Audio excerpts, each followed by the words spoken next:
It is another edition of the greatest show sweeping the ESPN College Football YouTube channel by storm. It is the Matt Barrie Show. As always, joined by Paul Finebaum. If you haven't figured it out by now, we have a fun rotation. We do Dan Mullen one week. We do Paul Finebaum the next week. And I'm particularly excited about this show. I know the AP poll came out yesterday.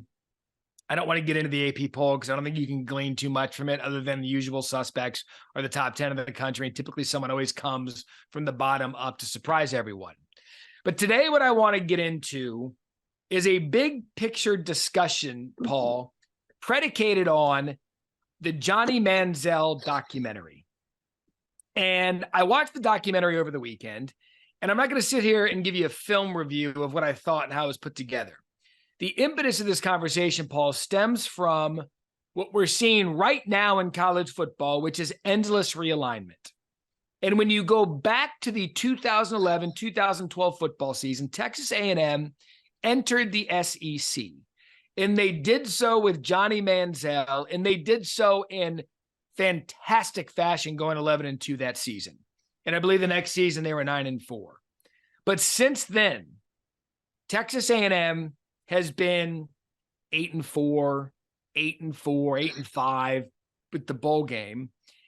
And all of this is to say, if you're Texas, Oklahoma, USC, UCLA, Oregon, Washington, you could have these best laid plans to go to a new league. But to me, Texas A&M is a prime example that even though you might have immediate success that surprised everyone, financially, you can't argue the benefit. But football-wise, Paul, long-term, how good has this move been for Texas A&M over the last decade? Well, I think it's been good. I agree with you. The record does not support that, but I think in many ways they're a more relevant school. And this is going to sound really backwards, Mac, but the greatest accomplishment that Texas A&M has achieved is that they, in essence, forced Texas to follow them into the SEC. And that's as convoluted as anything you've ever heard, but that's really why Texas decided to make that move, because they saw how much money A&M was making. They saw recruiting-wise, they were doing so much better. Nobody really uses straight logic in college sports anymore. You gamble. It's a little bit like the futures table. And while you can't argue that even, hey, look at Missouri. They also came in at the same time. They made the championship game 2 years in a row and have not been heard from since. But it's about being relevant, and Texas A&M is a very relevant school. Now, yeah, if you looked at I can't even remember all the schools that have moved in the last week or two. But, I think, which one of those is best suited for success? Obviously, it's Southern Cal. But you may not see any great success stories there. Oregon may be asking the question, what have we done? Same for Arizona or Arizona State or Colorado or Utah. But that doesn't mean you shouldn't go. And I think sometimes you just have to make that move, whether logically 10 years later you're going to be the subject of a Matt Barrie podcast. Yeah, look, and that's exactly what everyone thinks when they weigh into those decisions in the Board of Regents rooms. Are like, are we going to end up on the Matt Barrie Show on the YouTube channel? But look, you can't, Paul. It's you cannot dispute financially. Well, one, what Johnny did for Texas A&M, but two, sure, what the move to the SEC did for Texas A&M. But with that comes an inherent amount of expectation and pressure that at the time. I want to go back to those years because at the time, Paul, there wasn't a hotter coach on the college football planet than Kevin Sumlin. He was coming off Johnny Manziel. He gets Kenny Hill, who was a highly rated quarterback coming out of South Lake Carroll. He gets Chad Christensen from Desert Mountain in Arizona, who was the number one ranked quarterback. And not Chad Christensen, guy that's the name escapes me. Wait, Kyle Allen. Kyle Allen. That's my fault. Chad Kyler Murray, yeah. Kyle Allen, number one ranked player in his recruiting class. Kyler Murray, number one ranked player in his recruiting class. Right. So this guy could do no wrong. Yet from that moment forward, from John football for the next few years, he couldn't match the magic of that 11-win season. Well, and because what I think Kevin Sumlin did, and we don't need to do an autopsy of that program for too long, but he let players get away with too much. The discipline was gone. He should have been fired 2 years earlier. And they were really kind of caught. Johnny was a curse in many ways. He made them the Yeah. most relevant program in the country. I'll never forget, Matt, being out there for the 13 game with Game Day. I mean, that was the biggest game of the year. We started talking about that game 6-7 months out, and because of what had happened in Tuscaloosa the previous November. This game was in September, I believe. And once they lost that game, they never quite recovered, and nor did they ever recover. And what's happened since then? It's been very emblematic of Texas A&M history. It seems like there's a curse there somewhere. But I think, in spite of all the pain and torment, Aggies still walk with a swagger today, knowing that their cousins in Austin haven't done any better. Yeah, and I'm glad you brought that up, because now I'm taking this, and you look at this one instance, because I believe that the initial bang A&M put on the league, you're like, oh my, this add them to the SEC, and you need to understand, let's just say Texas. I think Texas is the great example here because, as you said, it's one of the more bitter rivalries in all of college football, Texas and Texas A&M. And they split apart for the time that A&M went to the SEC. And now here they come to the league, which A&M's probably not thrilled with. Not probably. We know they're not thrilled with it. No. But if there's any team that could come in immediately in the realignment season and do what A&M did, it's Texas. The problem is, what we've learned out of A&M is it has to be sustainable, and that's going to be the challenge for these teams that are going to different leagues for the first time. Initially, it's all cakes, pies, and honeymoons, but eventually you got to settle into what the conference is and what your program's going to be. But you can't you really can't fault Texas for the move, because frankly they weren't making they were really in trouble in the Big 12, and I think some of it was they had the program had just become stale. Interestingly, the program that some are worried about is Oklahoma, and they had such a great time in the Big 12, and this is a big year for Brent Venables for a lot of reasons, but mostly for momentum. You don't want to come into the SEC limping, and your bi-weekly guest Dan Mullen can answer the difficulties of the SEC better than I can, but in some ways, because he lived it. But the SEC is about sustainability. A good year or two doesn't really matter if you can't sustain it. What about success on the field? Because financially, we're not going to sit here and pretend that these aren't no-brainers. You get Big Ten money if you're USC and UCLA and Oregon and Washington and even the four corner schools that defected to the Big 12. We get it. Financially, this fine.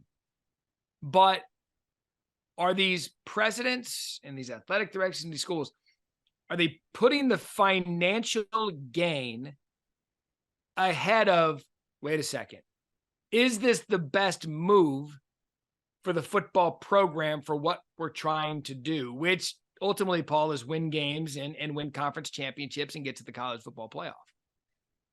They are, because many of these presidents, Matt, don't really understand college athletics, and they're now in charge. They have the power. They couldn't explain. I bet if you grab, I'm not saying every one of these presidents, but you grabbed a few Power 5 presidents at random, they probably couldn't tell you the makeup of the CFP, how it worked, what the operation was. They just know, okay, somebody's offering us a lot of money. There's a lot of media. They're very influenced by whatever is being said. And I mean, even here, I know some of these men and women, as you do, and they're politicians. They're supposed to be academicians, but in essence, they're politicians. Yeah, and it was funny because, Paul, I'm sitting there watching this, and the second I get done watching it, I go right to the Google machine, and I'm like, what has Texas A&M's record been since that breakout time? And it's just been, they've been hovering around 8-9 wins. And for a lot of teams, for a lot of programs, that's good enough. But they you know why? Them. Not them. Because they paid over $100 million, whatever the contract was. I'm so overdone by money in sports, to bring in Jimbo Fisher to write the 8 wins and the 9 wins. And now the decision that was done a decade ago rests on him to get them out of that 8-9 win. Last year, just 5, to get them out of that, like, to be blunt, mediocrity in this league. And what happens is if you had told me 3 years ago that Jimbo Fisher's record would be this and he would still be there, it would have been surprising. But you keep moving the goalposts, to use the old cliche, and right now A&M is caught. They still believe they have the right coach. I mean, I have spent a lot of time around A&M people. I mean, they're not convinced. I mean, they're not, you know, they're not going to go to their grave over it, but they still feel pretty comfortable, and that's why Jimbo Fisher is still in good stead. And even this season, I mean, short of a complete implosion, he'll be there next year. So, but if you go back and look at all these moves over the years, I mean, how many of these moves were really good? Is Maryland better off? Is Rutgers better off?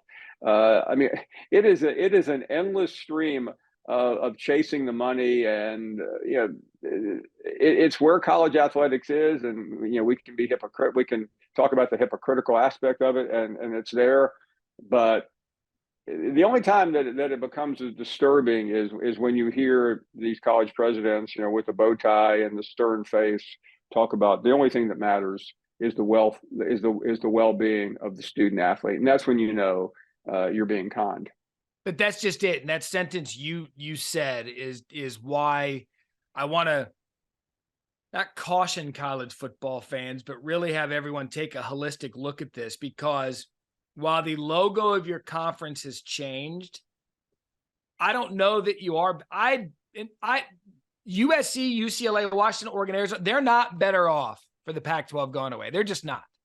Because No. USC could run that league every year if they wanted to and get in the college football playoff. They're not better off having to go through Ohio State, Michigan, some years Penn State. Wisconsin with Luke Fickell is going to be difficult. I firmly believe Matt Rule is going to have Nebraska as Nebraska again. You're not better off. If you're Florida State, I get it. It should Wake Forest be making the same amount of money as revenue distribution when you're a college football food group? Probably not. But are you going to be better off getting thrown into a league maybe like the SEC? We've just detailed what it did to Texas A&M. And that term "better off," like, when are we going to stop looking at just the dollars and say, well, you know, the football matters too, or the sports matter too? Well, I think you're right. The one thing that I think none of these people took into consideration is the 12-team playoff was going to cater to the Pac-12. I was part in talking to Greg Sankey the other day. He said that was part of the reason we did it the way we did it. And the Pac-12 was the biggest beneficiary, and now that's gone. And Matt, I mean, the thing about college athletics, who knows where it will be in 10 years. And I think everybody just does not want to get left behind. And look at the schools that have been left behind, and you know, they're really outstanding. You know, some of them are really outstanding schools of academic integrity, and they have nowhere to play right now. Yeah, and it just. I said this last week. I enjoy this season for what it is, because it's the last time we're going to see the Big 12, the Pac-12, the Big 10, all of these conferences in their current iteration. And the other thing, Paul, that Johnny Doc did, is I sat there and I was like, you know what? How important is a great quarterback?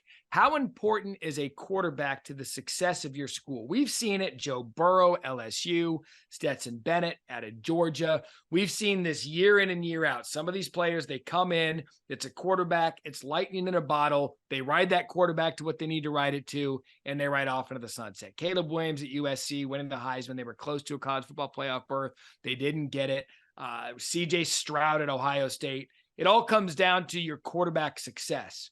You know, the one guy that's defied that logic? Nick Saban. Because he was winning with Jake Coker. He was winning with our boy Greg McElroy, not to take it away from McElroy, but they had Mark Ingram at the time, hand the ball off, throw it a play action pass. He's the only guy, and I know Tua won the one to Devontae Smith. He came off the bench. He didn't win one as a starter. But I guess the point being, Paul, that he's the one guy in this era of star quarterbacks that really hasn't needed one to succeed better than anyone in the sport. No, and that's why Alabama fans right now are pushing back so hard. When you call the usual suspects and say, "Hey, what did the scrimmage look like Saturday?" and they all go, we don't have a quarterback. And then you say that to one of these, Bama Bubbas from, whatever county, and he goes, well, who cares? And they're going to probably win that argument. And I'm sure somebody in Waycross, Georgia, could say, "Hey, we won 2 with Stetson Bennett." Well, Stetson Bennett looked like a first-round draft choice at the end of his career, and of course he wasn't. He was probably the least predicted quarterback to ever win back-to-back. So it is a little odd, but that's just the way it goes. And I think because it's Nick Saban, there's always going to be more obsessing than normal. It's also because of the last 4 quarterbacks.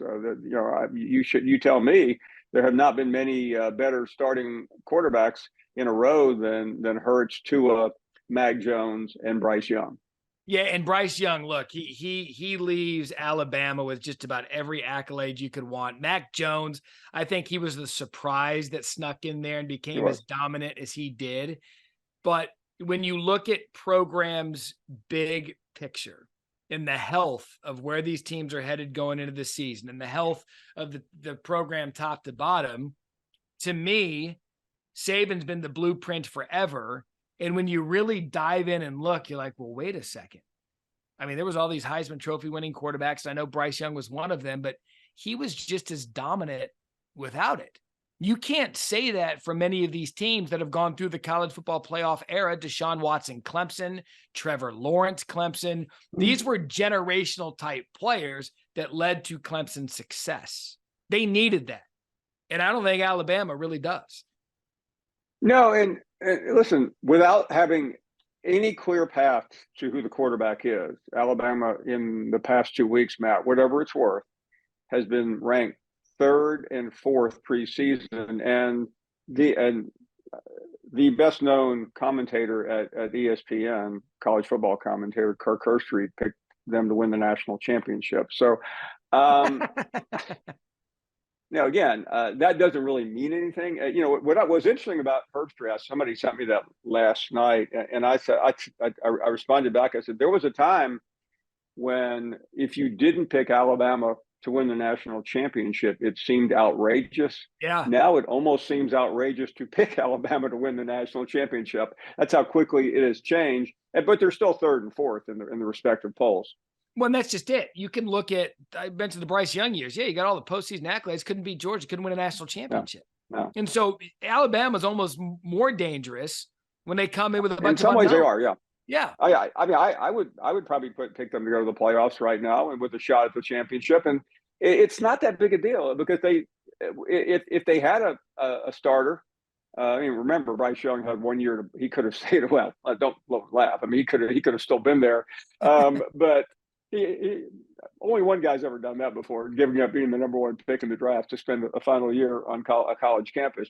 But they're still in a really good position. And if somebody emerged, they could even lose the Texas game the second week of the year. And as long as a quarterback emerges and they can run the table from there, then they'll be in the playoffs. Because as it relates to the AP poll of those teams that are ranked in the top 4, the only one that doesn't have a question at quarterback is Michigan. JJ McCarthy's set, but Georgia's got to find a quarterback. Ohio State's got to find a quarterback. Alabama has to find a quarterback. And if you're looking at all these teams in that top 4 that we believe could all make a run to the playoff, that's the one I'm looking at with Alabama. I'm like, oh, they're good. I don't care who it is. They're good. One more quarterback topic I want to get to, and this came late last week. And for me, it's interesting because the Billy Napier era at Florida didn't get off to the greatest start. He had the number 4 overall pick, I think, is where Anthony Richardson went, 3 or 4, somewhere around there to the Colts. And if Anthony Richardson takes off in the NFL, it's going to be a bigger issue. But Billy Napier decided Wisconsin transfer Graham Mertz is going to be the guy that he goes with in year 2. For some, maybe that was surprising. For others, maybe it wasn't. But Paul, year 2 for Billy Napier, a guy that a lot of people love as an offensive coach, Graham Mertz now dictates the momentum of what's going to be going on in Gainesville this fall. And the first game is really important. It was important last year and didn't really matter in the end. They beat Utah, but the Cam Rising injury is a question mark. And I don't have a good answer yet, Matt. Maybe you do. There are some people in Gainesville that believe they can go out there and steal that game. I'm not one of them. I would like to know who the quarterback is going to be for Utah, but assuming they lose that game, their schedule is problematic. They have Kentucky and Tennessee in the first few weeks of the year. So I mean, it's entirely possible they could have 3 losses even before they get to Georgia and Florida State and the garden variety SEC East games. So yeah, and if I mean the one thing that's going for Napier, and this was, I'm sure Dan Mullen is finding this to be absolutely hilarious. The fans are saying, "Well, give him time." He's I mean, they act like he inherited a program that had been shut down for 25 years. I mean, Dan Mullen, I mean, the year before, I think he was let go. I think he was in the SEC championship game. He was always in New Year's Six games. Like what? Yeah, no, but I was interviewing a guy last night. I said, "So what's the upside?" He said, "Probably 8 games." He said, "It would be remarkable if Florida could win 8 games." I'm like going, Mullen got fired for winning 9. I mean, the standard in Florida used to be win it all. That's it. So Napier has the advantage of just dumbed down expectations, but he can't waste this. But I mean, he has a half a mulligan this season. I don't know how that carries if you hook your tee shot. But yeah, if he can beat somebody, and then he's got Florida State, of course, at the end of the year, which is who knows. But if he wins 7 or 8 games, he's going to survive. He's got one of the top quarterbacks coming in. But a lot of the criticism of him has just been sloppiness, the way he handled recruiting early on. But now he has, Matt, tremendous momentum on the recruiting trail, which you could say about 19 other schools at the moment. But the thing is with that was the knock against Mullen. And, I'm going to ask him about this next week. The knock on Mullen was the recruiting, because he came out publicly and was just kind of talked about it. And that's how Billy Napier started. Right. And now he's kind of righted that a little bit. So the one knock that we believe that maybe got Mullen in trouble was the lack of wanting to recruit. Well, Napier seems to have dismissed all of that with his success. But it's just, if I do an autopsy of the Florida program, we talk about with Spurrier and his dominance. We know what happened with Ron Zook. We know, look, Jim McElwain, by the way, didn't he win the East 3 years in a row? Yeah, but one thing you have to remember about Florida fans, all this give Billy a chance. If he has a bad season, don't think his life will be good, because Florida fans are cannibalistic. They do not accept. I mean, they may talk a good game on August 14th, but they don't talk the same game on December 15th. They, especially in a week when they watch the Meyer years on Netflix. It's a 4-part series on the 2 national championships in Tebow and Aaron Hernandez. So when they're reminded of how good this program used to be, they're going to have a harder time accepting losing to Vanderbilt as they did last year. Yeah, because Florida, look, growing up, I'm 44 years old. And so in my formative teenage high school years and all that, Steve Spurrier in Florida, that was college football. They were the innovative, badass SEC program with Spurrier throwing his visor, having a temper tantrum. They were Danny Warfel. They were Shane Matthews. They were all of these great quarterbacks, Rex Grossman, even Jesse Palmer got it. All these, They were getting whatever they wanted. They were the SEC. That was Florida. And then they got there again with Urban Meyer. And when you look at this day and age of the league, Paul, Georgia is running college football. Here comes Tennessee with Josh Heupel. Here comes LSU with Brian Kelly. Oh, how about that little team in Tuscaloosa and Alabama? Here comes Hugh Freeze at Auburn. Can Jimbo Fisher get it right at Texas A&M? Ole Miss and Lane Kiffin, they're a tough out. Shane Beamer has momentum in Columbia. All of this is to say Florida now has to leapfrog so many schools to get back to the relevance I think all of us grew up expecting. They're behind Kentucky. That's a program they used to own. I mean, they really are. And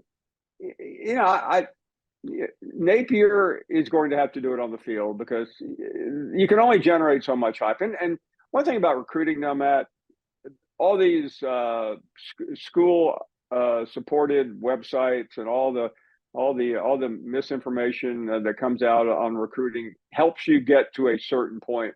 But if your record is bad, not to sound like Bill Parcells from 30 years ago, it's not going to work. Yeah, you are what your record is, or you are whatever that quote was. We know what you're getting at. So, hey, Paul, who'd have thought that Johnny Manziel would have been the gift that keeps on giving to jump off a college football conversation? Because look, from where it was 11 years ago, 12 years ago to where it is now, it's amazing when you get a time capsule of a film or a documentary to put it into perspective of what we're seeing just 2 weeks away from the start of the new season.